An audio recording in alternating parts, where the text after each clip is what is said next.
Voy a empezar con ese proceso de judaización que tengo que decirles que, aunque es verdad que tiene antecedentes en la Biblia y en el Nuevo Testamento se ven antecedentes, sin embargo nunca se ha producido un fenómeno de unas características tan amplias como este. Es decir, por supuesto, en el Nuevo Testamento hay antecedentes que se ven en la carta a los Gálatas, hay antecedentes que se ven en la carta a los Colosenses, pero un fenómeno tan extendido como en la actualidad no se ha dado.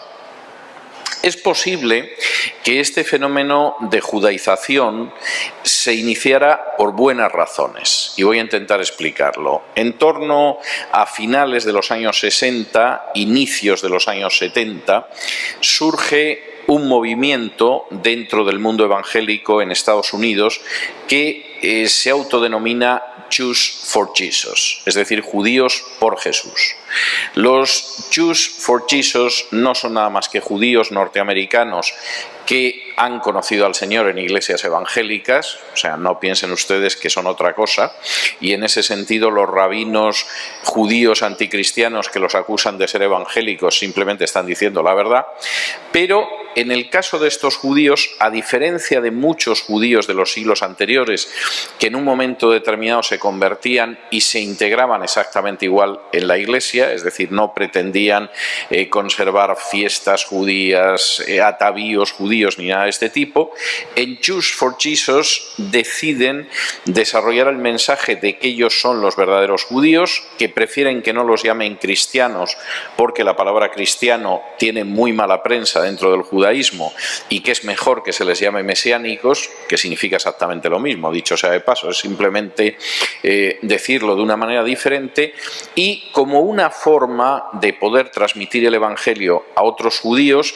pues por ejemplo mantienen la dieta alimenticia de la Torá o algo que se le parece, mantienen las fiestas judías, aunque no son exactamente las fiestas judías de la Biblia, sino cómo los judíos las han guardado después del Talmud, etcétera, pero de alguna manera digamos que este movimiento tiene una cierta excusa en que sería una versión moderna de lo que decía Pablo de a los gentiles me echo gentil y a los judíos me echo judío, y que efectivamente son judíos que han conocido a Jesús y lo quieren compartir con otros judíos. El número de judíos que se ha convertido a Cristo en las últimas décadas es el mayor a lo largo de toda la historia. Posiblemente habría que volver al siglo I para encontrarse un número de judíos tan grandes que se han convertido. También tengo que decir en honor a la verdad que muchos de ellos ya de judíos tenían el apellido. Es decir, a muchos de los que yo conozco es gente que efectivamente sí, son judíos, descienden de judíos que llegaron de Polonia a los Estados Unidos o que llegaron de Rusia a los Estados Unidos, pero ya contacto con el judaísmo, salvo circuncidar al niño y la ceremonia de Bar Mitzvah, no hay nada. Es decir, en su mayoría es gente que no son judíos practicantes, que incluso se dedican a practicar el yoga, la meditación trascendental, etcétera, que dicho sea de paso es lo que pasa con la mayoría de los judíos en los Estados Unidos, donde la asimilación es terrible y es algo que aterroriza a los rabinos. Pero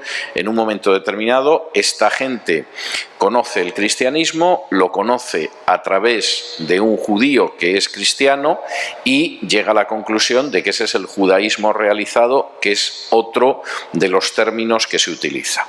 En ese sentido, a mí me parece que esto en principio es correcto, es decir, la idea de poder acercarse a otra persona culturalmente de tal manera que conozca el Evangelio es algo bíblico. El problema es cuando de hecho se ha ido produciendo una infiltración en el mundo cristiano gentil de todo esto. Y esto ha tenido sus consecuencias. Por ejemplo, en algunos casos de pronto hay quien decide que hay que guardar la dieta levítica. Como no tienen idea de cuál es la dieta levítica, además al final no es la dieta levítica, es la dieta del Talmud, que es distinto de la dieta levítica. Por ejemplo, en la Biblia se prohíbe comer el cordero, el cabrito cocido en la sangre de su madre. Esa es una prohibición que aparece en la ley de Moisés. Como el Talmud lo que pretende es colocar una barrera que impida que te acerques a quebrantar un mandamiento, siempre va más allá. Y los judíos no es que no coman el cabrito cocido en la leche de la madre, es que no comen al mismo tiempo carne y lácteos. Es decir, no puedes comer carne y mantequilla, no puedes comer carne y beber leche al mismo tiempo, no puedes comer carne y tomarte, por ejemplo, de postre un helado, porque el helado puede llevar leche. Eso no aparece en la Biblia en ningún sitio, eso está en el Talmud. Y de pronto un cristiano gentil que puede venir de los Andes, pues resulta que decide que en fin, va a ser más bíblico que nadie y por lo tanto no va a mezclar carne con lácteos. Bueno, pues él pensará que es más piadoso que nadie. Lo único que está haciendo es el tremendo disparate de seguir la dieta del Talmud, que es un libro profundamente anticristiano que empezó a redactarse en el siglo IV después de Cristo. Con lo cual, él seguramente está encantado, pero no sabe el disparate que está haciendo. Eso implica también la introducción de nuevas fiestas, y sucede lo mismo. O sea, él está convencido de que se ha puesto a celebrar las fiestas judías, que como veremos no tiene ninguna obligación de celebrar. Pero encima es que lo que no sabe es que está celebrando las fiestas judías no como se cumplieron en la época bíblica, no como las conoció Jesús, sino de nuevo de acuerdo a lo que enseña el Talmud, lo cual de nuevo es un disparate absoluto. En otros casos la cosa va mucho más lejos. Junto con la alimentación y el calendario aparecen los atavíos. Son grupos extremos, pero yo ya conozco algún grupo extremo que se supone que la única manera en que pueden vestir hombres y mujeres es como se supone que vestían hace 2000 años. Entonces tú ves al señor de Oregón vestido de supuesto judío del siglo I, intenta soportar la risa, porque claro, tampoco es cuestión de burlarse del prójimo, pero claro, esto es disparatado. O sea, pretender que vamos a dejarnos la barba como un judío ortodoxo, etcétera, etcétera, pues es algo verdaderamente disparatado. En otros casos, los pasos que se dan van en otra dirección. Por ejemplo, la insistencia, que yo lo encuentro repetida una y otra vez, de que los judíos no necesitan aceptar el Evangelio para poder salvarse, para poder tener una relación correcta con Dios. Y esto hay predicadores evangélicos que ahora mismo lo sostienen. Hay un predicador norteamericano, que además es muy conocido y muy millonario, que se llama John Hagee. Entonces, John Hagee ha creado una organización que se llama Stand Up with Israel, que implica que cualquier cosa que haga Israel está bien por definición y hay que apoyarlo. Y incluso John Hagee sostiene que no hay que predicar el evangelio a los judíos. Los judíos tienen otro pacto con Dios, los cristianos tenemos otro y, por supuesto, nosotros nos salvaremos con nuestro pacto y los judíos se salvarán con su pacto. Y John Hagee se queda absolutamente tan fresco.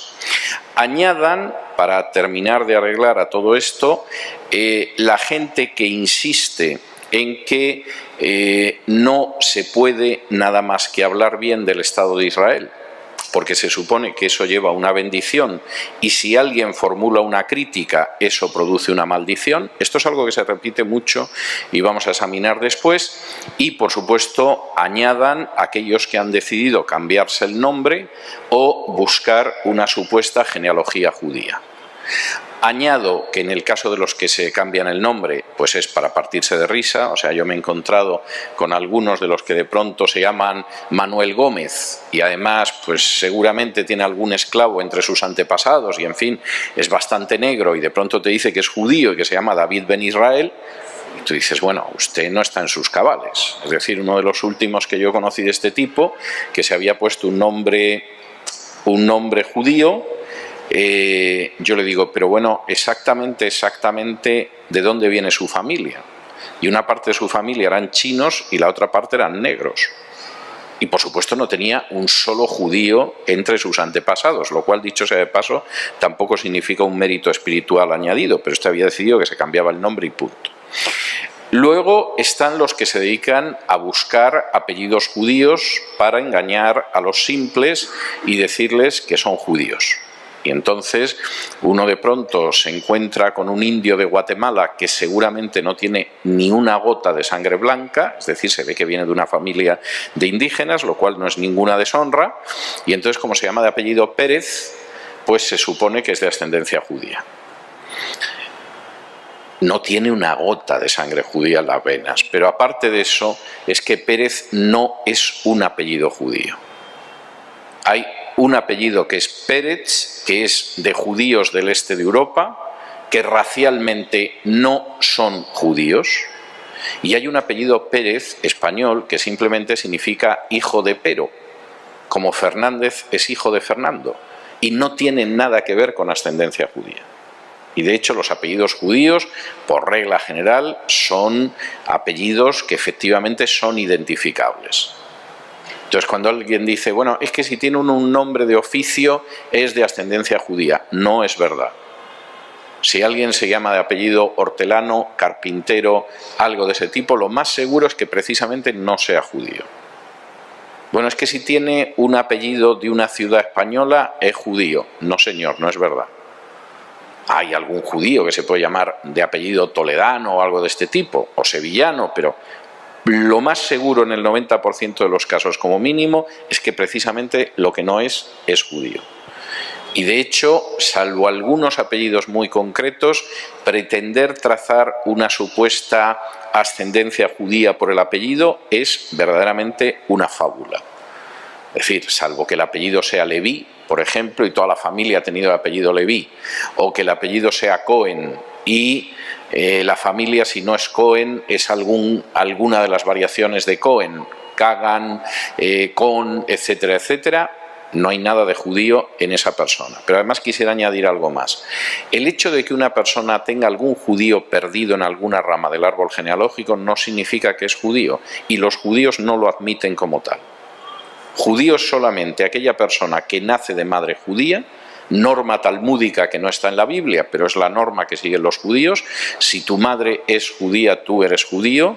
Si tu madre no es judía, no lo eres, aunque tu padre lo sea. O el hecho de que te hayas convertido al judaísmo. Es decir, si un varón en un momento determinado era católico y se convirtió al judaísmo y se circuncidó, pues evidentemente es judío. O si una mujer pues viene de la iglesia presbiteriana y de pronto para casarse con un judío se convierte al judaísmo y entonces pasa por el baño ritual, pues evidentemente esta mujer se ha convertido al judaísmo. Elizabeth Taylor, por ejemplo. Elizabeth Taylor, aparte de ser muy buena actriz, en un momento determinado decidió convertirse al judaísmo para casarse con un marido judío. Y el marido judío le dijo, o te conviertes al judaísmo o no me caso contigo, porque si tú no eres judía, los niños que nazcan no se pueden considerar judíos, de acuerdo al Talmud. De manera que cuando de pronto aparece alguien y dice, yo me llamo Pérez y debo de venir de judíos, es para decirle, hijo mío, de verdad siéntate ahí que te voy a dar un disgusto. Es decir, no hay punto de realidad en esto. No les quiero contar cuando de pronto el que aparece pues es un indio que seguramente se ha convencido de ello. Les estoy contando una anécdota real. Yo estaba con un amigo que sí es judío y se convirtió. Y de pronto le aparece el indio y le dice chalón, que se supone que es la versión de shalom, pues chalón. Y le dice a continuación, soy judío. Y mi amigo le miraba con una cara como diciendo, desde luego hay gente que fuma cosas que no debería fumar. Bien, esto, insisto, estos son disparates diversos que existen dentro de un mundo evangélico donde parece que nadie tiene una identidad y de pronto ha decidido que si se convierte en judío, pues tiene una identidad. Aunque no lo es, aunque no hay judío que le considere como tal y aunque esto no deja de ser un disparate. Esto tiene antecedentes y todo este tipo de cuestiones que aparecen en la Biblia es lo que Pablo denominaba las fábulas judaicas. Si me acompañan ustedes a la carta a Tito, que es una de las últimas cartas de Pablo, escrita cuando estaba en prisión, posiblemente después de la primera carta a Timoteo y antes de la segunda carta a Timoteo. Tito posiblemente es la penúltima carta que escribe Pablo. Pablo ya empieza a hacer una diferencia entre aquellos pastores que son gente decente y los que se dedican a engañar a los demás, entre otras cosas, utilizando las fábulas judaicas. Si ustedes leen con atención las cartas del Nuevo Testamento, no hay disparate que exista en la actualidad que no haya existido. Cuestión aparte es que como no había televisión ni internet, no terminen ustedes de ver los paralelos. Dice así en Tito capítulo 1 y versículos del 5 en adelante. Por esta causa te dejé en Creta para que corrigieses lo deficiente y establecieses ancianos en cada ciudad, así como yo te mandé. El que fuera irreprensible, marido de una sola mujer, y tenga hijos creyentes que no estén acusados de disolución ni de rebeldía. Porque es necesario que el obispo sea irreprensible como administrador de Dios, no soberbio, no iracundo, no dado al vino, no pendenciero, no codicioso de ganancias deshonestas, sino hospedador, amante de lo bueno, sobrio, justo, santo, dueño de sí mismo, retenedor de la palabra fiel tal como ha sido enseñada, para que también pueda exhortar con sana enseñanza y convencer a los que contradicen. Porque hay aún muchos contumaces, habladores de vanidades y engañadores, mayormente los de la circuncisión, a los cuales es preciso tapar la boca, que trastornan casas enteras enseñando por ganancia deshonesta lo que no conviene. Uno de ellos, su propio profeta, dijo: los cretenses siempre mentirosos, malas bestias, glotones ociosos. Este testimonio es verdadero, por tanto, repréndelos duramente para que sean sanos en la fe, no atendiendo a fábulas judaicas ni a mandamientos de hombres que se apartan de la verdad.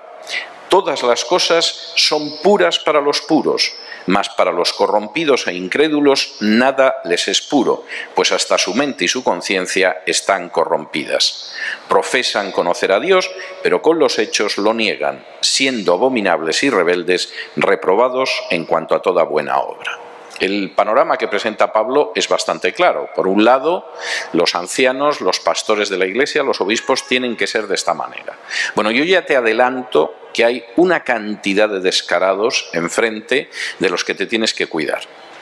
En su mayoría es gente que son judíos, no todos, y es gente que, por supuesto, con tal de hacer ganancia deshonesta, va enseñando cosas que no convienen, trastornando casas enteras y, por supuesto, dedicándose a las fábulas judaicas y a los mandamientos de hombres. Y una de las primeras cosas de esas fábulas judaicas es decir que hay alimentos puros y alimentos impuros, cuando en realidad nosotros sabemos que todo es puro.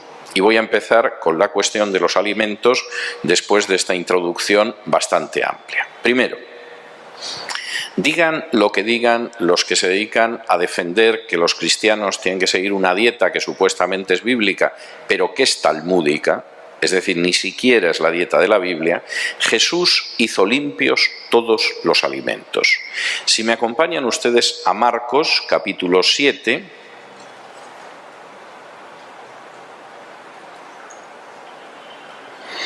Jesús ha tenido una discusión con dirigentes religiosos judíos de su época, escribas y fariseos, que le han contado que, en fin, parece que Jesús no es muy riguroso con las leyes de limpieza de los alimentos, y Jesús es bastante claro en la respuesta. Y dice así, capítulo 7 y versículo del 14 en adelante. Y llamando así a toda la multitud les dijo: oídme todos y entended. Nada hay fuera del hombre que entre en él que le pueda contaminar, pero lo que sale de él, eso es lo que contamina al hombre. Si alguno tiene oídos para oír, oiga. Cuando se alejó de la multitud y entró en casa, le preguntaron sus discípulos sobre la parábola. Él les dijo: ¿también vosotros estáis así sin entendimiento? ¿No entendéis que todo lo de fuera que entra en el hombre no le puede contaminar, porque no entra en su corazón sino en el vientre y sale a la letrina? Esto decía haciendo limpios todos los alimentos. De manera que si alguien les aparece contando que van a ser más santos porque van a dejar de comer marisco o algo de este tipo, o porque van a dejar de comer cerdo, en fin, a mí me parece muy bien si la gente no quiere comer cerdo o no quiere comer marisco o no quiere comer plátanos. Pero evidentemente eso no va a hacer a nadie más santo, porque Jesús hizo limpios todos los alimentos. Segundo, no debería jamás juzgarse a nadie por cuestiones de comida o de bebida. Si me acompañan ustedes a la carta a los Colosenses, Pablo se tuvo que encontrar en Colosas con gente que en parte estaba contaminada por el ocultismo, pero también por prácticas de carácter judaizante. En Colosenses, capítulo 2, es bastante claro lo que dice, después de señalar cómo Cristo venció a los poderes del mal en la cruz, cómo efectivamente hay una situación nueva a partir de la muerte de Cristo, dice en Colosenses 2 y versículos del 16 en adelante. Por tanto, nadie os juzgue en comida o en bebida o en cuanto a días de fiesta, luna nueva o días de reposo. La palabra para días de reposo literalmente es sábado. Todo lo cual es sombra de lo que ha de venir, pero el cuerpo es de Cristo. Nadie os prive de vuestro premio afectando humildad y culto a los ángeles, entremetiéndose en lo que no ha visto, vanamente hinchado por su propia mente carnal y no asiéndose de la cabeza, en virtud de quien todo el cuerpo, nutriéndose y uniéndose por las coyunturas y ligamentos, crece con el crecimiento que da Dios. La advertencia de Pablo es muy clara. Vamos a ver. Si uno quiere crecer espiritualmente, lo que tiene que hacer es asirse de la cabeza que es Cristo. Y a partir de la cabeza que es Cristo, esa persona se nutrirá en el crecimiento que da Dios. Pero hay gente que en vez de seguir a Jesús, evidentemente es más complicado que dejar de comer marisco, por ejemplo, en vez de seguir a Jesús y recibir el crecimiento que viene de Dios, prefiere, por ejemplo, dedicarse a guardar ciertos días, a meterse en cuestiones de comida, porque efectivamente esto da una sensación de superioridad espiritual. Ah, o sea que tú guardas el domingo en vez del séptimo día, el Shabbat. Ah, o sea que tú comes de todo en vez de seguir la dieta mosaica. Y como dice aquí, todo eso no era más que sombra de lo que había de venir. Y evidentemente el crecimiento espiritual en Cristo viene de aferrarse a la cabeza que es Cristo, no de cuestiones de comida o de bebida. De hecho, fíjense, a partir del versículo 20 de este mismo capítulo 2 de Colosenses, Pablo sigue insistiendo en la misma enseñanza. Pues si habéis muerto con Cristo en cuanto a los rudimentos del mundo, ¿por qué, como si vivieseis en el mundo, os sometéis a preceptos tales como no manejes, ni gustes, ni aun toques, en conformidad a mandamientos y doctrinas de hombres, cosas que todas se destruyen con el uso? Tales cosas tienen a la verdad cierta reputación de sabiduría en culto voluntario, en humildad y en duro trato del cuerpo, pero no tienen valor alguno contra los apetitos de la carne. No, es que aquí en casa seguimos la dieta kosher. No comemos nada que no sea kosher. Que sepas, no lo sabrás porque eres un ignorante, pero nosotros seguimos solo la dieta kosher en casa. Y como dice aquí Pablo, ¿cómo es posible que como si vivierais en el mundo os sometáis a preceptos de no manejar, no probar, no tocar, sobre cosas que todas se destruyen con el uso, como son los alimentos? Esas cosas pueden dar una cierta reputación de sabiduría. Ah, mira, el hermano Pérez se llama Pérez, o sea, es judío. Pues el hermano Pérez resulta que solo come alimentos kosher. Se ve que el hermano Pérez sabe. Como dice aquí Pablo, ahí no hay nada más que una reputación de sabiduría que no es cierta, y eso no tiene valor alguno contra los apetitos de la carne. No conozco a nadie que porque haya dejado de comer jamón, o haya dejado de comer cerdo, o haya dejado de comer mariscos, de pronto le hayan desaparecido las tentaciones de mentir o de fornicar. Nadie. Es decir, si realmente las tentaciones de la carne desaparecieran con la dieta, sería fantástico. No sé, comeríamos todos zanahorias y viviríamos en la santidad perfecta. Pero no es así, y Pablo advierte en ese sentido. Por si esto fuera poco, Pablo concede que en algún momento podemos dejar de comer ciertas comidas, pero no porque sean impuras, no porque el Señor no haya hecho limpios todos los alimentos, sino fundamentalmente para evitar escandalizar a ciertas personas. Y esto es algo que efectivamente para Pablo está muy claro. Es decir, en un momento determinado, pues podemos dejar de comer ciertas cosas, podemos dejar de probar ciertas cosas precisamente para no escandalizar a otros, pero solamente para no escandalizar a otros, no porque estemos en absoluto obligados a ello. Por ejemplo, si vamos a Romanos, capítulo 14, y vamos a leer desde el versículo 14, Pablo expresa la visión cristiana de los alimentos y deberíamos tenerla en cuenta, y desde luego no se parece nada a la visión talmúdica de los alimentos. Dice así en Romanos 14 y versículos del 14 en adelante: yo sé y confío en el Señor Jesús que nada es inmundo en sí mismo. Mas para el que piensa que algo es inmundo, para él lo es. Pero si por causa de la comida tu hermano es contristado, ya no andas conforme al amor. No hagas que por la comida tuya se pierda aquel por quien Cristo murió.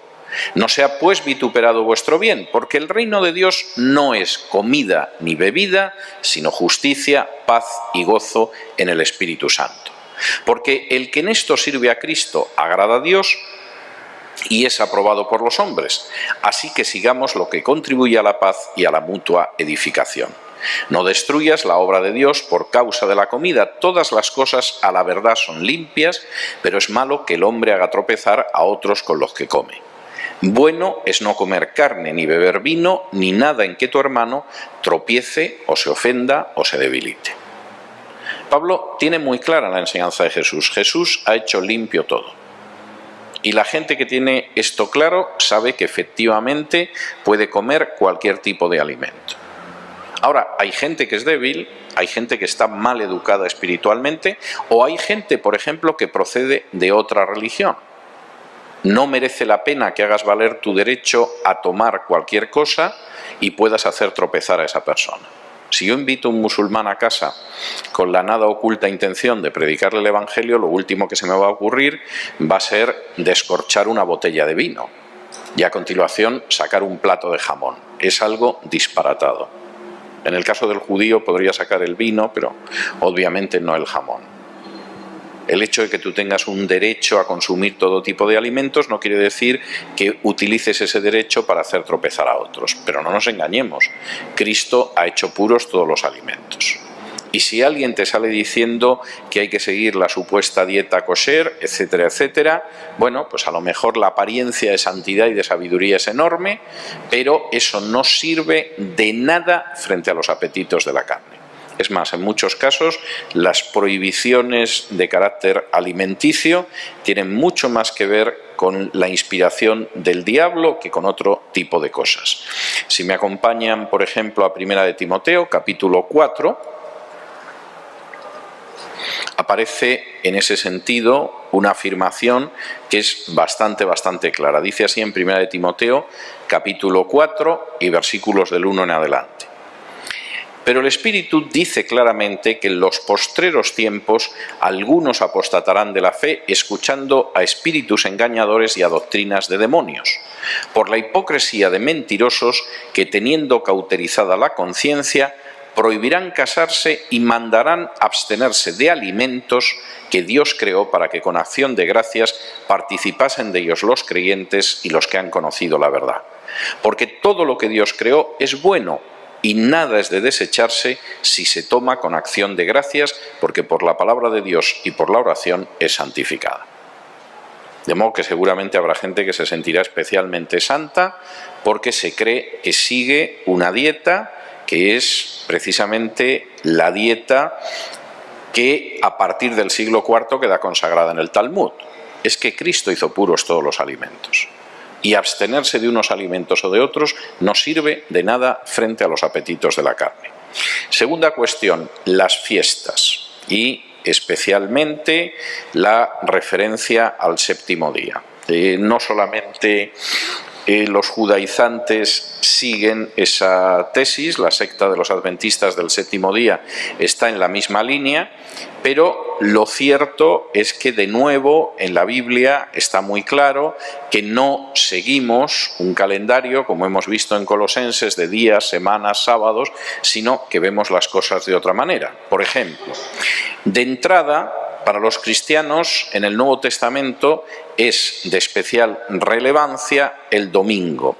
¿Por qué el domingo es de especial relevancia? Pues muy sencillo, porque el domingo resucitó Jesús y es algo enormemente importante. Si me acompañan, por ejemplo, a Marcos, capítulo 16, y no deja de ser interesante, podía haber resucitado en sábado, pero no fue así.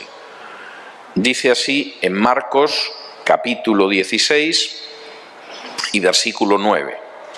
Habiendo pues resucitado Jesús por la mañana, el primer día de la semana, es decir, el domingo, apareció primeramente a María Magdalena, de quien había echado 7 demonios. El elemento del domingo es bastante claro porque efectivamente Jesús resucitó la mañana temprano del domingo. Si me acompañan, por ejemplo, al Evangelio de Juan, capítulo 20 y versículos 1 y 2, vuelve a repetirse esta misma enseñanza y dice así: el primer día de la semana, María Magdalena fue de mañana, siendo aún oscuro, al sepulcro y vio quitada la piedra del sepulcro, el primer día de la semana. Esto explica que la iglesia primitiva se reuniera en domingo. Por supuesto, si Pablo llegaba a una ciudad y quería predicar en la sinagoga, tenía que ir el sábado, porque claro, los judíos se reúnen el sábado, pero la iglesia se reunía en domingo. Si me acompañan a Hechos, capítulo 20,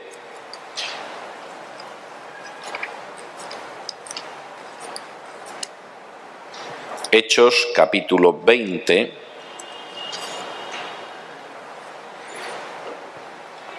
y es bastante interesante porque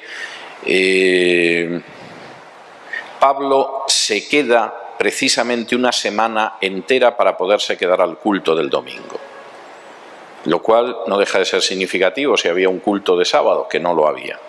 Si están en Hechos 20, dice así, vamos a leer desde el versículo 3 para que tengan ustedes el contexto.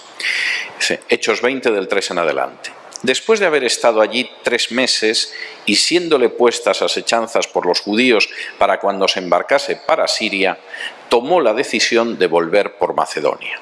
Y le acompañaron hasta Asia Sópater de Berea, Aristarco y Segundo de Tesalónica, Gallo de Derbe y Timoteo, y de Asia Tíquico y Trófimo.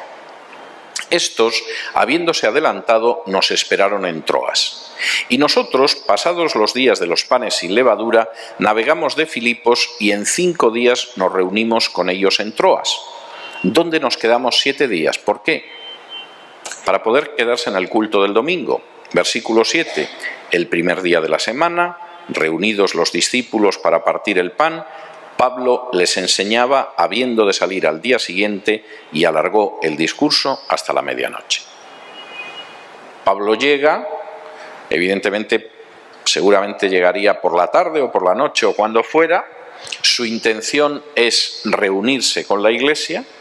La iglesia se reúne el primer día de la semana, el domingo, y por lo tanto espera 7 días para poderse reunir con la iglesia, poder enseñar a la iglesia, y luego suceden una serie de cosas. No solamente la iglesia se reunía en domingo, la iglesia recogía las ofrendas en el domingo. Si me acompañan a la primera carta a los Corintios, 1 Corintios, capítulo 16,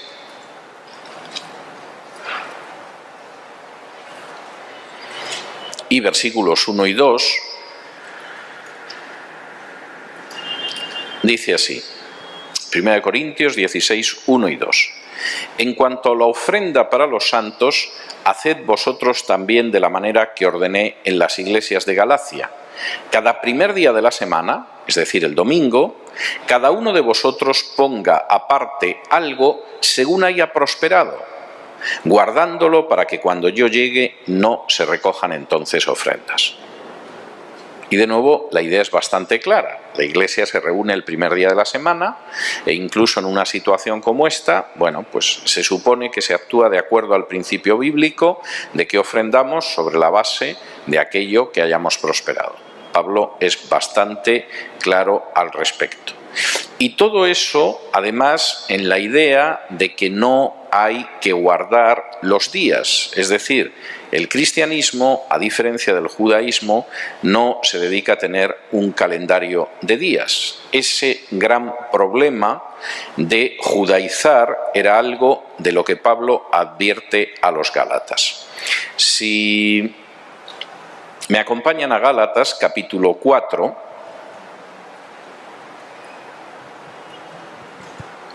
y versículos del 8 en adelante. Pablo ha sembrado toda una red de comunidades cristianas en Galacia y de pronto ha llegado gente que ha decidido que el hecho de judaizar es mucho más santo, y Pablo empieza su carrera literaria enfrentándose precisamente con eso. La primera carta que escribe Pablo en su vida es Gálatas, la escribe en torno al año 49 y la escribe precisamente para enfrentarse con el riesgo de judaización dentro del pueblo de Dios.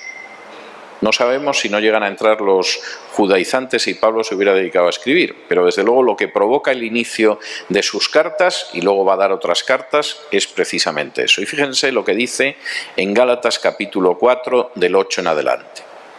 Ciertamente, en otro tiempo, no conociendo a Dios, servíais a los que por naturaleza no son dioses. Mas ahora, conociendo a Dios, o más bien siendo conocidos por Dios, ¿cómo es que os volvéis de nuevo a los débiles y pobres rudimentos a los cuales os queréis volver a esclavizar? Guardáis los días, los meses, los tiempos y los años. Me temo de vosotros que haya trabajado en vano con vosotros. Se supone que el hecho de conocer a Jesús, saber la plenitud que implica Jesús, es algo que nos libra de pensar que hay santidad en la alimentación. Eso es típico del hinduismo, del judaísmo, incluso en cierta medida del islam.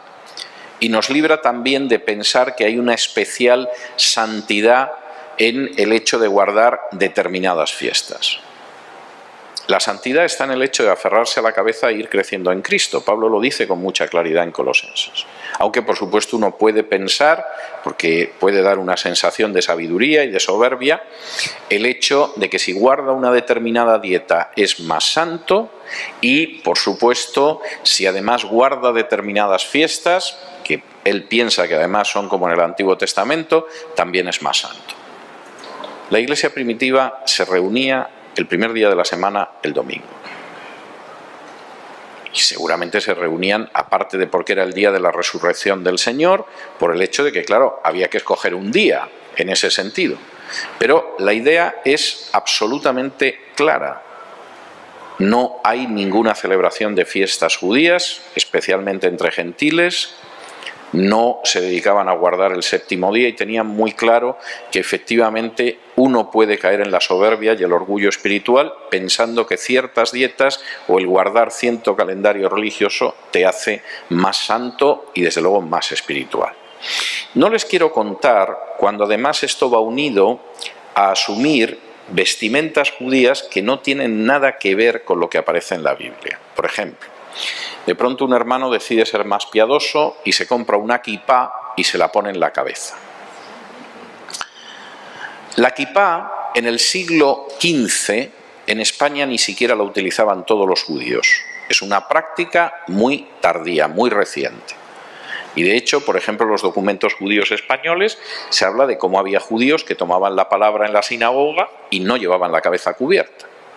Esta es una costumbre muy tardía, por cierto, que contradice lo que dice Primera de Corintios, donde dice Pablo que deshonra al hombre cubrirse la cabeza para orar. Y por supuesto, en la época de Jesús, los judíos no se cubrían la cabeza como lo sabía Pablo. Esa es una costumbre muy tardía. Cuando de pronto yo veo a un cristiano que piensa que es más sabio porque se tapa la coronilla, realmente me echo a temblar ante su inmensa ignorancia de lo que es el judaísmo y de lo que es el cristianismo. No les digo si además el cristiano que ha decidido que en fin, va a recuperar las supuestas raíces judías de los Andes, pues resulta que empieza a hacer los típicos movimientos de los judíos hasídicos. El hasidismo es un movimiento judío del siglo XVIII. Y el hasidismo, que consideraba que el judaísmo rabínico pues estaba un tanto anquilosado y un tanto dormido, empezó a incorporar movimientos, danzas, etcétera, al judaísmo para animarlo un poco. Siglo XVIII, este de Europa. Y entonces efectivamente uno conoce las imágenes de los judíos que mientras oran se están moviendo porque se supone que oran con el cuerpo, etcétera, etcétera. Cuando yo me he encontrado, como en algún caso que estoy predicando en una congregación y de pronto vienen unos visitantes que van vestidos de judíos del este de Europa del siglo XIX, que por supuesto se han colocado la kipá y que se me empiezan a mover igual, esto es de tener un despiste y una ignorancia verdaderamente escandalosos. Seguramente ellos se consideran más santos, miran a los demás que no se mueven y se colocan la kipá como seres de segunda categoría espiritual, pero lo cierto es que como forma de hacer el ridículo se me ocurren pocas tan absolutamente clamorosas y desde luego no tiene absolutamente nada que ver con la enseñanza del Nuevo Testamento. Hemos visto los alimentos, hemos visto las fiestas. Vamos a entrar en otro tema que es exactamente quién es Israel en la Biblia. Y aquí adelanto que a lo mejor a alguno le provoco lágrimas, pero a mí me importan muy poco las opiniones de los demás, me interesa lo que dice la Biblia. Si me acompañan ustedes a Génesis capítulo 12, en Génesis aparece una promesa de Dios a Abraham relacionada con su descendencia. Entonces, acompáñenme a Génesis, capítulo 12, y versículos del 1 al 3. Dice así: Pero Jehová había dicho a Abraham: Vete de tu tierra y de tu parentela y de la casa de tu padre a la tierra que te mostraré. Y haré de ti una nación grande y te bendeciré y engrandeceré tu nombre y serás bendición. Bendeciré a los que te bendijeren y a los que te maldijeren maldeciré y serán benditas en ti todas las familias de la tierra. Este es un pasaje que se utiliza muchísimo para pretender que cualquier crítica que uno haga hacia los judíos, no digamos ya hacia la política del Estado de Israel, implica una maldición. Y por el contrario, si a uno le parece bien cualquier cosa que hagan los judíos o el Estado de Israel, va a tener bendición. Si eso fuera así, todos los profetas del Antiguo Testamento estarían malditos. Porque desde luego Jeremías, puesto a hablar de lo que le iba a pasar al reino de Judá, o Isaías hablando de lo que iba a pasar con el reino de Judá, o Amós hablando de lo que iba a pasar en Israel, u Oseas hablando de lo del reino de Israel, evidentemente no se dedicaban a decir que todo estaba bien. De manera que si este versículo significa eso, que sepan ustedes que toda la última parte del Antiguo Testamento está llena de autores malditos. Porque fueron muy duros a la hora de afirmar que cuando Dios lo que hace, cuando alguien desobedece la ley de Dios, por supuesto Dios acaba juzgando y Dios además juzga sin hacer acepción de personas. Les voy a pedir, por ejemplo, que me acompañen a un texto de Amós, sujeto maldito, por supuesto, según esta interpretación peculiar de la Escritura, que me acompañen al libro de Amós, donde aparece toda una teología de la acción de Dios en la historia desde el primer capítulo. Vamos a leer algunos versículos porque es un poco largo, pero aquí aparece la idea de cómo Dios ve la historia y la ve con justicia, no con predilección injusta hacia unos o hacia otros. Dice así en Amós capítulo 1. Vamos a leer desde el versículo 3. Dice: Así ha dicho Jehová: por 3 pecados de Damasco y por el 4º no revocaré su castigo, porque trillaron a Galaad con trillos de hierro. Prenderé fuego en la casa de Hazael y consumirá los palacios de Ben-Hadad. Y quebraré los cerrojos de Damasco y destruiré a los moradores del valle de Abén y los gobernadores de Bet-Edén, y el pueblo de Siria será transportado a Kir, dice Jehová. Así ha dicho Jehová: por 3 pecados de Gaza y por el 4º no revocaré su castigo, porque llevó cautivo a todo un pueblo para entregarlo a Edom. Prenderé fuego en el muro de Gaza y consumirá sus palacios. Y destruiré a los moradores de Asdod y a los gobernadores de Ascalón, y volveré mi mano contra Ecrón, y el resto de los filisteos perecerá, ha dicho Jehová el Señor.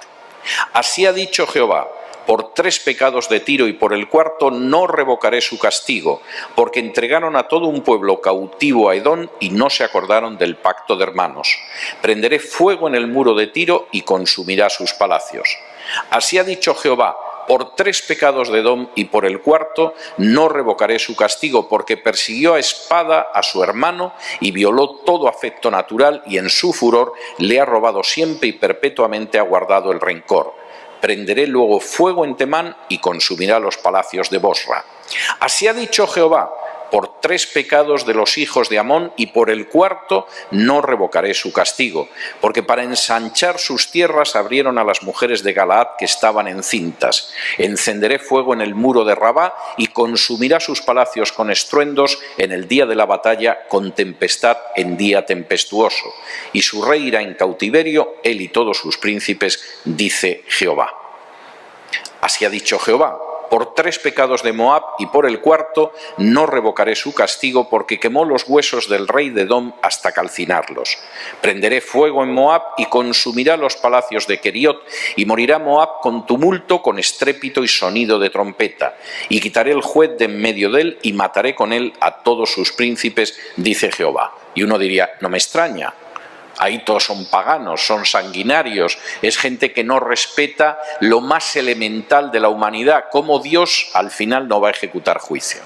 Dios deja un tiempo por 3 pecados y por el 4º, no por el primero, no por el segundo, y ejecuta juicio. Sí, pero es que llega al versículo 4 y dice: así ha dicho Jehová: por 3 pecados de Judá y por el 4º no revocaré su castigo. Porque menospreciaron la ley de Jehová y no guardaron sus ordenanzas, y les hicieron errar sus mentiras, en pos de las cuales anduvieron sus padres. Prenderé, por tanto, fuego en Judá, el cual consumirá los palacios de Jerusalén. Y uno supone que Amós, que estaba hablando en Israel, y Israel estaba separado de Judá, pues seguramente en Israel se frotaron las manos y dijeron: esto está clarísimo, clarísimo. Todos los paganos más los canallas de Judá, que sí, somos primos, pero es otra tribu. Aquí Dios está actuando con justicia. Fíjense lo que dice a partir del versículo 6. Así ha dicho Jehová: por 3 pecados de Israel y por el 4º no revocaré su castigo, porque vendieron por dinero al justo y al pobre por un par de zapatos. Pisotean en el polvo de la tierra las cabezas de los desvalidos y tuercen el camino de los humildes, y el hijo y su padre se llegan a la misma joven, profanando mi santo nombre. Sobre las ropas empeñadas se acuestan junto a cualquier altar, y el vino de los multados beben en la casa de sus dioses. Yo destruí delante de ellos al amorreo, cuya altura era como la altura de los cedros y fuerte como una encina, y destruí su fruto arriba y sus raíces abajo. Y continúa dando razones por las cuales también ejecutará juicio. Si alguien pretende que efectivamente, supuestamente, el texto de Génesis pues implica que solo se pueden decir cosas buenas y no se pueden decir cosas malas, es que desconoce profundamente el trato de Dios con Israel. La mayor parte del contenido de las predicaciones de los profetas son llamados al arrepentimiento y advertencias de que si no se produce un arrepentimiento, Dios ejecuta juicio. Porque además considera que aquellos que conocen algo de Dios tienen una mayor responsabilidad. De manera que pensar que como yo conozco algo, esto me coloca en una situación privilegiada en la cual puedo vender al pobre por un par de zapatos o cualquier otra cosa y no me va a pillar nada porque no soy pagano, implica un desconocimiento gravísimo de la palabra de Dios. Gravísimo. De modo que esa interpretación del pasaje es absolutamente inaceptable. Pero es que además es inaceptable porque Cristo dice quién es la descendencia de Abraham, y lo que dice sobre la descendencia de Abraham es algo que parece ser que muchos ignoran o han olvidado. Si me acompañan a Gálatas capítulo 3, y Pablo tiene que hacer referencia a esto porque los judaizantes se han introducido dentro de las iglesias de Galacia y están enseñando a la gente que si efectivamente judaiza y se convierten en judíos, todo va a ir magníficamente, porque eso es lo importante, esa es la aristocracia espiritual. La salvación no es por obras, es por el cumplimiento de la ley. Pablo dice algo que es tremendo. Fíjense cómo interpreta el texto de Génesis. En Génesis capítulo 3 y versículos... Gálatas capítulo 3 y versículos del 16 en adelante, dice lo siguiente. Ahora bien, a Abraham fueron hechas las promesas y a su simiente. No dice y a las simientes, como si hablase de muchos, sino como de uno, y a tu simiente, la cual es Cristo. Pablo es bastante claro. Es decir, está hablando de que yo establezco un pacto y efectivamente quien te maldiga a Abraham yo lo maldeciré, quien te bendiga a Abraham yo lo bendeciré, y efectivamente tu descendencia, tu simiente, es la que efectivamente va a servir de bendición a todas las naciones. ¿Quién es la descendencia, la simiente según Pablo? Cristo. Esto es muy importante tenerlo en cuenta, es esencial. No solamente eso, Pablo, como los profetas, no está inventando nada nuevo, sabe que el judío no es el judío natural, es aquel que mantiene una relación espiritual especial con Dios. Si me acompañan a Romanos capítulo 2, después de que Pablo ha sentado en el banquillo, por supuesto, a los gentiles, y seguramente ha cosechado los aplausos de los judíos, pero en el capítulo 2 sienta también a sus compatriotas, hace una afirmación que es tremenda. Romanos capítulo 2 y versículos 28 y 29. Pablo ha dicho, los gentiles son culpables. No han podido descender más, ya están en la abominación. Las mujeres arden en deseo con las mujeres, los varones se van con los varones, son idólatras, etcétera, etcétera. Y uno casi escucha a los judíos diciendo, muy bien, Pablo, efectivamente, esos se merecen el justo juicio de Dios. Y entonces Pablo sienta al lado de los gentiles a los judíos en el banquillo. Y dice, un momento, el hecho de que en el pasado Dios entregara la Torá a Moisés no os hace más justos que los gentiles. Por el contrario, añade culpabilidad. Y además quisiera deciros algo que es enormemente importante. Capítulo 2, versículo 28. Pues no es judío el que lo es exteriormente, ni es la circuncisión la que se hace exteriormente en la carne. Pablo, ¿qué estás diciendo? Versículo 29. Sino que es judío el que lo es en lo interior, y la circuncisión es la del corazón, en espíritu, no en letra, la alabanza del cual no viene de los hombres, sino de Dios. Aquí Pablo hace un juego de palabras, además, porque la palabra judío, que es Yahud en hebreo, significa alabado. De hecho, Yehudá, que es Judá, de donde desciende, de la tribu de Judá, significa alabar. Y Pablo dice, está muy bien esa etimología hebrea de Yehudá, que es alabanza. Pero ojo, la alabanza no es la que se dan los hombres, diciendo yo desciendo de Abraham. Como decía Juan el Bautista, si Dios quiere puede levantar hijos de Israel de las piedras, haciendo también un juego de palabras en hebreo, muy interesante. No, es que el judío no es el exterior, ni la circuncisión que importa para Dios es la circuncisión exterior. Ya en los profetas quedó claro que judío es el que lo es en lo interior y la circuncisión es la del corazón en espíritu y no en letra. Y ese es el que recibe la alabanza de Dios y no la alabanza de los hombres. No solamente esto, Pablo tiene muy claro que no todos los que racial o nacionalmente son Israel son en realidad Israel. Y esta es una cuestión muy importante. Romanos capítulo 9,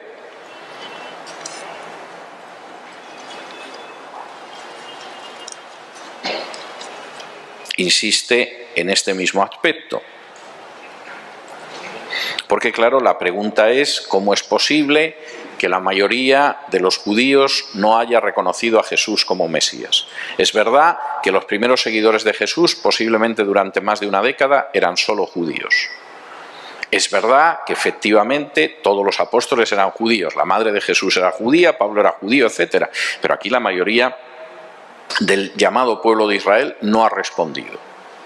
Y Pablo da una respuesta que es muy clara y que se basa precisamente en lo que aparece en el Antiguo Testamento. Dice así en Romanos capítulo 2, este lo hemos visto.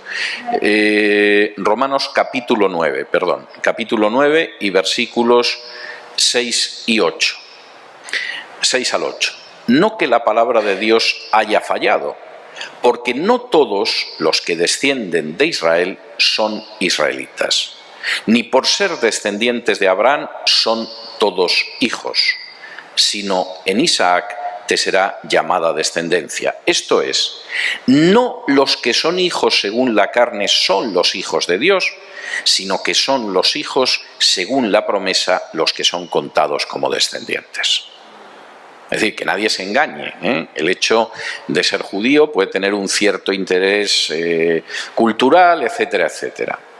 Pero Dios considera como verdaderos israelitas no aquellos que son israelitas naturales, porque pueden trazar su ascendencia, su árbol genealógico hasta Abraham. Él considera a aquellos que efectivamente son hijos de acuerdo a la promesa. Porque incluso Abraham tuvo distintas descendencias y todo el mundo sabe que, sin embargo, la descendencia buena, por decirlo de alguna manera, de Abraham pasaba por Isaac, no por otros de los hijos que tuvo, incluido no solo el caso de Ismael, sino otros hijos que tuvo después. No solamente es eso, es que en realidad Pablo es muy claro sobre qué es lo que hace que una persona pueda ser considerada descendencia de Abraham. Y no es una cuestión racial, ni es una cuestión sanguínea, ni es una cuestión física. Si me acompañan ustedes a Gálatas, capítulo 3, y de nuevo que esto aparezca en Gálatas o en Romanos no es extraño, tiene mucha lógica. En Gálatas, capítulo 3,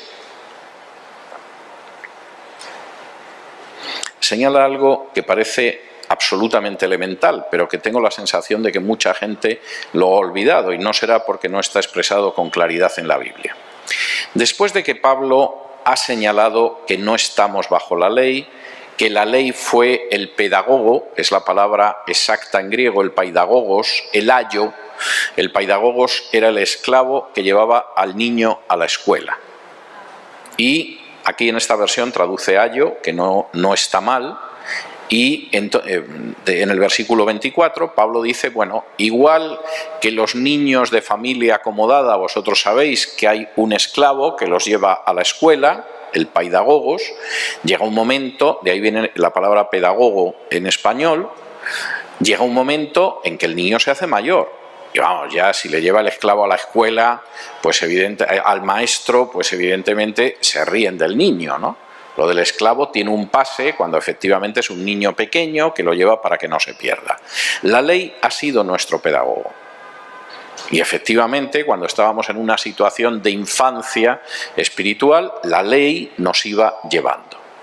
Pero claro, nos iba llevando hasta que se llega un momento en la historia en que de pronto hay la posibilidad de pasar a la madurez espiritual, y ese momento es cuando llega Cristo, y eso tiene consecuencias.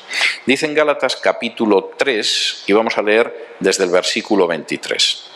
Pero antes que viniese la fe, estábamos confinados bajo la ley, encerrados para aquella fe que iba a ser revelada. De manera que la ley ha sido nuestro ayo para llevarnos a Cristo, a fin de que fuésemos justificados por la fe. Pero venida la fe, ya no estamos bajo ayo, pues todos sois hijos de Dios por la fe en Cristo Jesús. Porque todos los que habéis sido bautizados en Cristo, de Cristo estáis revestidos. Ya no hay judío ni griego, no hay esclavo ni libre, no hay varón ni mujer, porque todos vosotros sois uno en Cristo Jesús. Y si vosotros sois de Cristo, ciertamente linaje de Abraham sois y herederos según la promesa. ¿Quién es el linaje de Abraham? Según Pablo, los que creen en Cristo. Es decir, la condición para ser linaje de Abraham no es poder trazar el árbol genealógico hacia atrás hasta Abraham. Es más, si fuera eso, muchos judíos, por ejemplo, del este de Europa, lo tendrían muy mal, porque no son descendientes de Abraham históricamente, vienen de la conversión del reino de los jázaros en la Edad Media. O sea, eso los colocaría en una situación incómoda. Pero vamos a suponer que efectivamente todo el mundo pudiera trazar su genealogía hacia atrás hasta Abraham. Las palabras de Pablo son muy claras. No estamos ya bajo el ayo. Si somos hijos de Dios, como dice en el versículo 26, es por la fe en Cristo Jesús. No es como piensan algunos, que Dios es Padre y todo el género humano son hijos de Dios y todos somos hermanos los unos de los otros, como pensaba la teología liberal del siglo XIX. Pablo, en este sentido, dice lo mismo que el Evangelio de Juan, capítulo 1 y versículo 12. A los que creyeron en Cristo se les dio la potestad de ser hechos hijos de Dios. Y no han nacido de la voluntad de la carne, ni del deseo de la sangre, nacen por la voluntad de Dios. Y Pablo es muy claro. Todos sois hijos de Dios por una razón, por la fe en Cristo. Y vivimos en una realidad en que no hay judío, ni griego, esclavo, ni libre, hombre, ni mujer, porque la realidad se centra en que todos estáis en Cristo. Y si sois de Cristo, entonces es cuando sois linaje de Abraham, de acuerdo a la promesa. Esto no solamente es de una claridad tremenda, yo lo siento por los que no lo quieran ver, es que de verdad que esto es la esencia de la idea de lo que es ser hijo de Dios, el cumplimiento de las promesas de Dios a Abraham en su descendencia, no en sus descendencias, sino en su descendencia, que es Cristo, y el linaje espiritual al que nosotros pertenecemos. Y cualquiera que lea el Nuevo Testamento con un mínimo de atención lo tiene que ver. Bueno, ¿y qué pasa entonces con aquellos que no creen y que efectivamente sí pertenecen racial, cultural, históricamente a Israel? Pues la Biblia lo dice con mucha claridad. El hecho de que la permanencia en el linaje de Abraham tenga como condición creer en Cristo ha hecho que sean desgajados de Israel. Y vamos a leer algunos pasajes en este sentido. Esto es algo que no es una invención de la iglesia primitiva, porque como de pronto se convertían sobre todo gentiles y en fin judíos había menos, pues decidieron adaptar el mensaje de Jesús o cosa parecida. Jesús había sido muy claro. Si me acompañan a Mateo capítulo 21,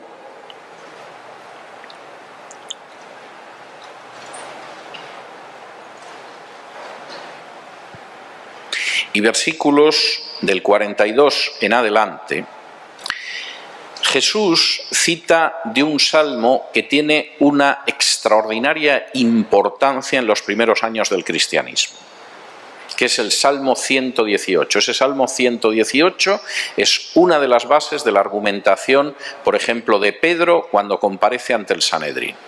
Porque el Salmo está hablando de cómo mayoritariamente el Mesías sería rechazado. No es que de pronto a Jesús le salieron las cosas mal. En realidad Jesús, diría algún teólogo liberal, él pensaba que lo iban a aclamar como Mesías, bajó a Jerusalén, iba a tomar el poder, pero mira, salieron las cosas mal, lo crucificaron y entonces se dedicaron a ver qué inventaban. No. Las profecías acerca del Mesías son muy claras. Quien lea Isaías 53, como nosotros lo leímos la primera noche, dice muy claramente que el Mesías sería considerado como herido por Dios y abatido. Y nosotros, Isaías está hablando de sus compatriotas, lo tendríamos como algo de no estima, nos descarriaríamos en masa y pensaríamos que encima Dios es el que lo ha castigado, cuando en realidad Dios está cargando su pecado sobre nosotros. Cualquiera que lea el Talmud hoy en día encontrará, por ejemplo, cómo se dice que efectivamente a Jesús lo condenó el Sanedrín con toda la razón del mundo porque era un blasfemo y un brujo. Y por lo tanto lo detuvieron en Pascua y decretaron su muerte. Ni siquiera mencionan a Pilato. La idea es que Pilato era un instrumento necesario, pero poco más. Y efectivamente fue un castigo de Dios. E Isaías 8 siglos antes había dicho, es cierto, es como lo vamos a ver. Nos habremos extraviado, llegará el Mesías siervo, consideraremos que el propio Dios lo ha castigado y en realidad lo único que pasa es que Él está pagando con su muerte la expiación por nuestros pecados. Las profecías de la Biblia son absolutamente prodigiosas cuando uno las contrasta con la historia. Y la que cita aquí Jesús es tremenda. Él ha contado la parábola de los labradores malvados, de cómo Dios había un propietario que enviaba a su viña a los criados, etcétera, etcétera, y al final les envió a su hijo. Y mataron al hijo. Y por supuesto la gente que lo escucha inmediatamente comprende lo que está diciendo Jesús, porque todo el mundo sabe que la viña es el pueblo de Israel. Isaías comienza su libro diciendo que la viña es el pueblo de Israel. Y aquel molesto predicador venido de Galilea de pronto les dice que Dios lleva siglos enviando a gente para advertir a los que tiene arrendada la viña. Y a unos los azotan, a otros los apedrean, a otros los matan, y al final envía a su hijo y al hijo lo van a matar. Y esto es más de lo que se puede tolerar, porque claro, el que lea la parábola y no conozca bien la Biblia, esto parece una historia rara de uno que parece ser que se complacía en que le mataran a los criados y al final no aprendió y le mataron al hijo. Pero el que conozca el contexto del pueblo de Israel puede entender que efectivamente aquella gente se sintiera absolutamente airada con lo que estaba oyendo. Este nos está diciendo que llevamos apedreando a los profetas durante siglos y que Él es el Hijo de Dios y lo vamos a matar. Y esto es irritante. Y fíjense cómo Jesús zanja esa enseñanza. Mateo 21, versículos del 41 en adelante. Le dijeron, a los malos destruirá sin misericordia y arrendará su viña a otros labradores que le paguen el fruto a su tiempo. Jesús les dijo, ¿nunca leísteis en las Escrituras la piedra que desecharon los edificadores ha venido a ser cabeza del ángulo, el Señor ha hecho esto y es cosa maravillosa a nuestros ojos? Por tanto, os digo que el reino de Dios será quitado de vosotros y será dado a gente que produzca los frutos de él. Dios no hace acepción de personas. Dios es justo. Advierte, es paciente, misericordioso y tardo para la ira, como dice la Torá. Pero Dios ejecuta juicio. Y Jesús les está diciendo en ese momento, se acabaron las oportunidades. Mi Padre ha estado enviando profeta tras profeta, tras profeta, tras profeta, y resulta que en un momento determinado, al final, no bajo ningún concepto lo habéis escuchado, y ahora mi Padre resulta que os manda también a su Hijo, y lo vais a matar. Y eso tiene consecuencias. El reino será quitado y dado a alguien que efectivamente no tenga esa consideración que vosotros habéis tenido. Y por cierto, quisiera decir, pero esto es, no quisiera alargarme mucho en este sentido, pero quisiera señalar que, por ejemplo, la manera en que aparece descrito en el Evangelio de Mateo, que además es un evangelio dirigido específicamente a los judíos. Estos énfasis no los va a hacer Marcos, que escribe, por ejemplo, hacia los gentiles. La forma en que en Mateo es descrita la destrucción del templo la profecía de Jesús sobre la destrucción del templo, y cómo Él llega y cómo Él se marcha, y cómo está en un momento determinado desde un monte y en Jerusalén, y cómo contempla Jerusalén y llora sobre Jerusalén, tiene un paralelo exacto con el abandono del templo de Jerusalén por la gloria de Dios descrita en el libro de Ezequiel.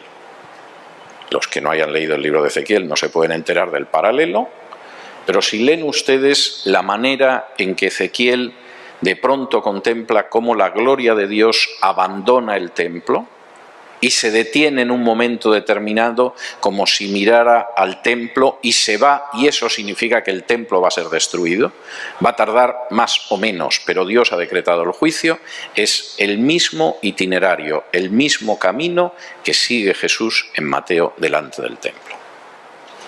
La gloria de Dios, que es el Hijo de Dios, que es Jesucristo, abandona el templo, no va a entrar en él más. Y cuando sale del templo pronuncia unas palabras que a lo mejor la gloria de Dios también pensó en el libro de Ezequiel. Y es que precisamente Jerusalén, Jerusalén mata a los profetas, apedrea a los enviados, y por más que Dios ha querido juntar a la gallina, ha querido juntar a Israel como la gallina junta los polluelos debajo de sus alas, lo cierto es que vuestra casa os es dejada desierta, el templo, y no vais a verme hasta que digáis que efectivamente Jesús es el bendito que vino en el nombre del Señor. Son palabras muy duras, pero tengo que decir que tienen paralelos muy claros. Me estoy extendiendo mucho y quiero acabar esta parte porque tenemos otra más larga. Y entonces, ¿qué pasa con Israel y quién compone Israel desde un punto de vista espiritual tal y como está en la Biblia? Eso aparece explicado con una imagen verdaderamente magnífica de Pablo en Romanos capítulo 11. Y me va a tocar dibujar, que no es... Estoy yo un poco desentrenado, pero imagínense que esto es un olivo, y voy a intentar explicar después qué es lo del olivo, porque Pablo explica por qué hay una buena parte de Israel que no es Israel ya, y sin embargo eso no frustra las promesas de Dios, eso cumple las profecías de Dios y además significa la salvación de los que no somos judíos. Dice así en Romanos capítulo 11 y versículos del 1 en adelante. Digo pues, ¿ha desechado Dios a su pueblo? En ninguna manera. Porque también yo soy israelita de la descendencia de Abraham, de la tribu de Benjamín. ¿No ha desechado Dios a su pueblo, al cual desde antes conoció? ¿O no sabéis que dice de Elías la Escritura cómo invoca a Dios contra Israel, diciendo: Señor, a tus profetas han dado muerte y tus altares han derribado y solo yo he quedado y procuran matarme? Pero ¿qué le dice la divina respuesta? Me he reservado 7.000 hombres que no han doblado la rodilla delante de Baal. Así también, aún en este tiempo, ha quedado un remanente escogido por gracia. Esto es muy importante, porque Pablo está recogiendo aquí un tema que aparece a lo largo de todo el Antiguo Testamento, y es que no todo Israel es Israel, y que solo un remanente será salvo. Y empieza diciendo: acordaos de Elías. En un momento determinado, Elías desesperado, porque es un pueblo de idólatras, el rey es un canalla que se dedica a robar a pobre gente como a Nabot, y está casado con una idólatra que es una fenicia. Resulta que Elías, desesperado, porque además incluso en el momento en el que aparece que ha vencido a los sacerdotes de Baal, que son judíos, que son parte de Israel, no son en absoluto paganos que han venido por ahí, de pronto encima le van a matar. Y entonces dice: pero bueno, Señor, ¿aquí qué sucede? O sea, tu pueblo se ha extraviado totalmente, este no es tu pueblo. Y Dios le dice: no, mira, Elías, tampoco te desanimes, porque hay 7.000 que sí son mi pueblo dentro de toda esta masa. Y no han doblado la rodilla delante de Baal. Y dice... Y además, como dice el versículo 5, así también, aún en este tiempo, ahora, cuando Pablo escribe, ha quedado un remanente escogido por gracia. Y si por gracia, ya no es por obras. De otra manera, la gracia ya no es gracia, y si por obras ya no es gracia. De otra manera, la obra ya no es obra. ¿Qué pues? Lo que buscaba Israel no lo ha alcanzado, pero los escogidos sí lo han alcanzado, y los demás fueron endurecidos. Como está escrito, Dios les dio espíritu de estupor, ojos con que no vean y oídos con que no oigan hasta el día de hoy. Y David dice, se ha vuelto su convite en trampa y en red, en tropezadero y en retribución, se han oscurecido sus ojos para que no vean y agóbiales la espalda para siempre. Digo pues, ¿han tropezado los de Israel para que cayesen? En ninguna manera, pero por su transgresión vino la salvación a los gentiles para provocarles a celos. Y si su transgresión es la riqueza del mundo y su defección la riqueza de los gentiles, cuánto más su plena restauración. Porque a vosotros hablo gentiles, por cuanto yo soy apóstol a los gentiles, honro mi ministerio. Por si en alguna manera pueda provocar a celos a los de mi sangre y hacer salvos a algunos de ellos. Porque si su exclusión es la reconciliación del mundo, ¿qué será su admisión sino vida de entre los muertos? Si las primicias son santas, también lo es la masa restante, y si la raíz es santa, también lo son las ramas.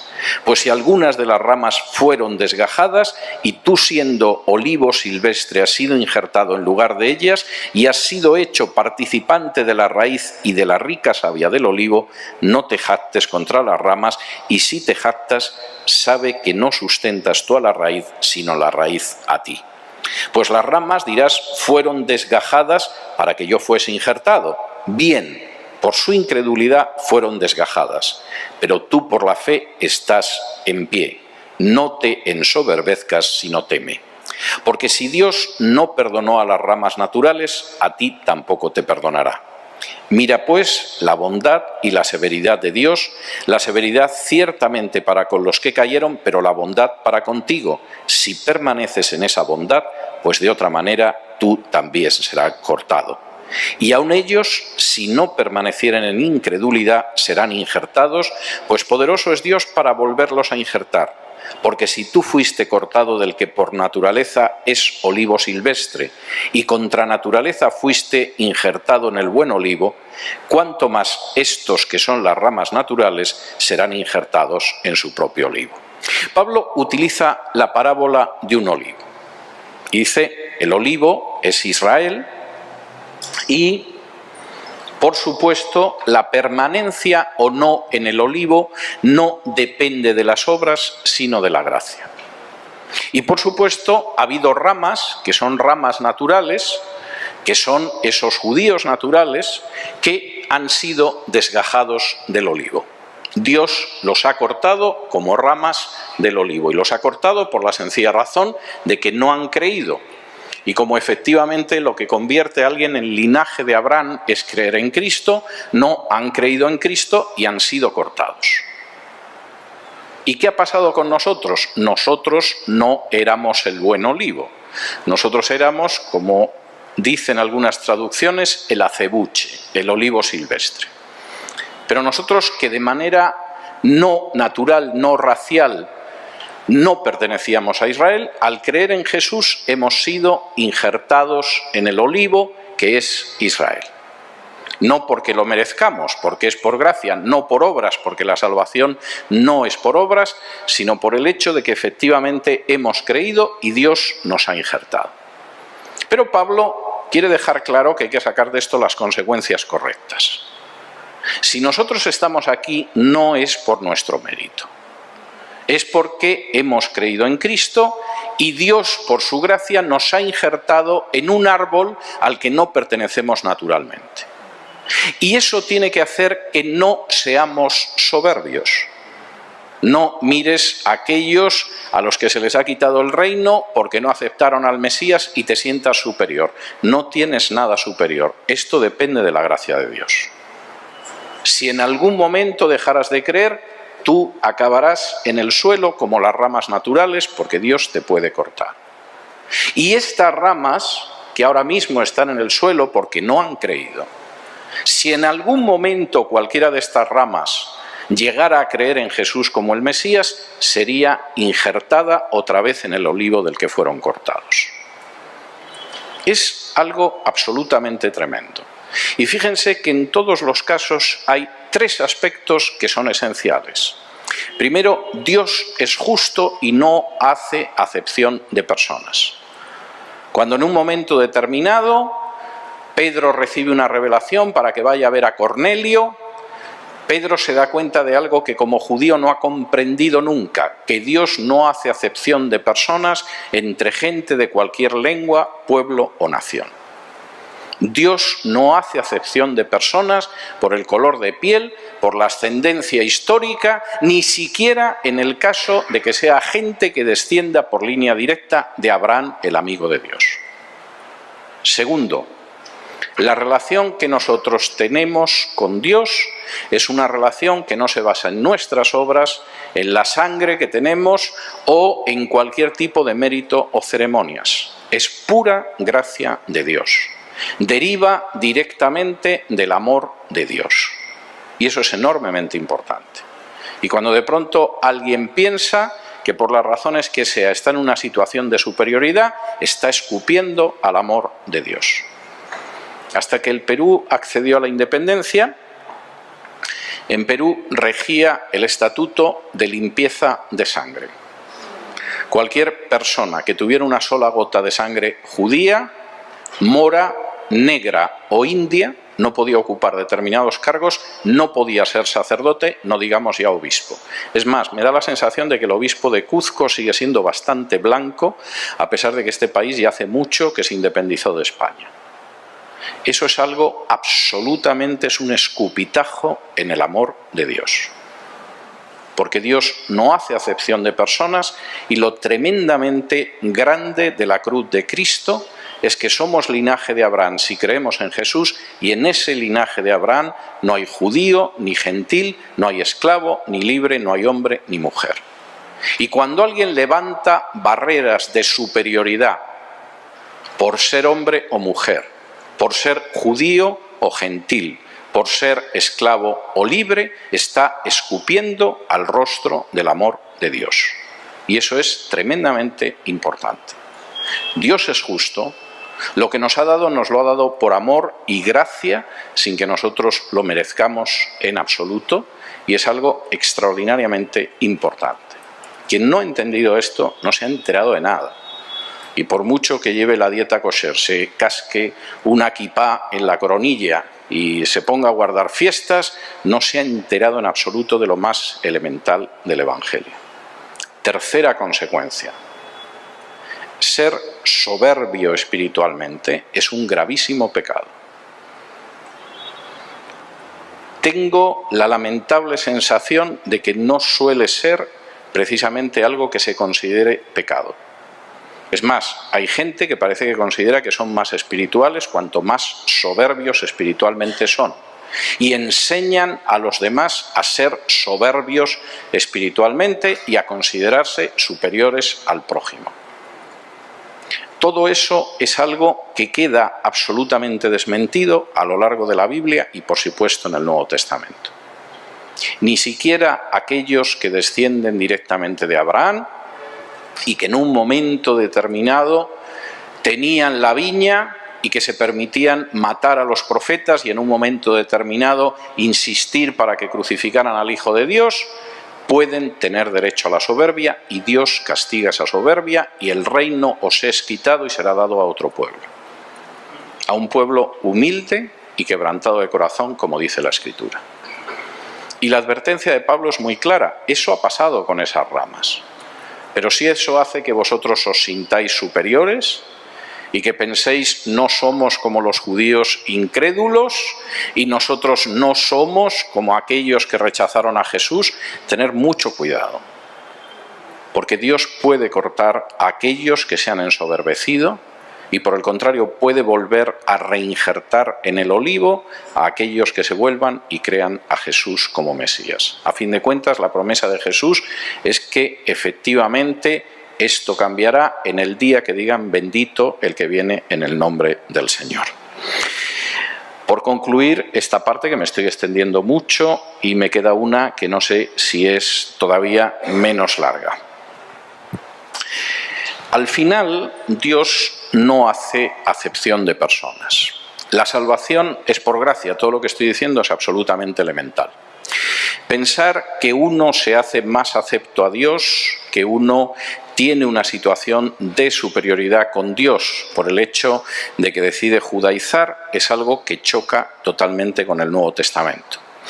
Pero es que además terminar identificando a una nación, como sucede con muchos cristianos y el Estado de Israel, con el pueblo de Dios, es desconocer totalmente lo que dice la Escritura. La descendencia de Abraham son aquellos que creen en Cristo. Uno forma parte del olivo en la medida en la que creyó a Cristo y eso le desgaja del olivo o le mantiene en el olivo. Y por supuesto, Dios va a juzgar de acuerdo a su justicia.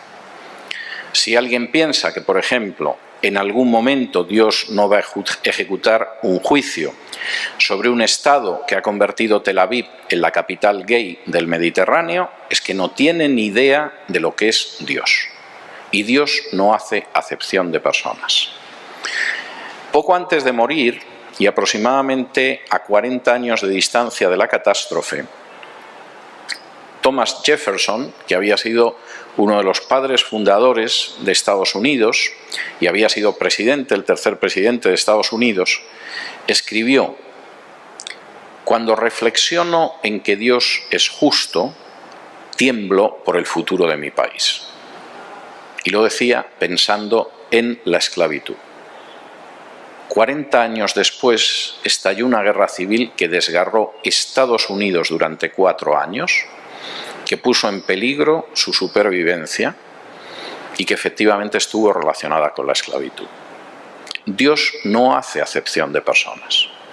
No piensen jamás que aunque su nación haya sido muy bendecida, eso significa que tiene una licencia para apartarse de Dios. Porque Dios es justo. Y en ese sentido, posiblemente una de las mejores cosas que pueden ustedes hacer es orar por su nación para que se vuelva a Dios. Orar para que no deje de transitar sus caminos o para que transite en sus caminos. Y orar para que efectivamente aquellos que no hayan conocido a Jesús, sean judíos o sean gentiles, sean ricos o sean pobres, sean hombres o sean mujeres, acepten a Cristo en su corazón, se conviertan en hijos de Dios, se conviertan en linaje de Abraham y sean herederos de la promesa que Dios hizo a Abraham. Muchas gracias.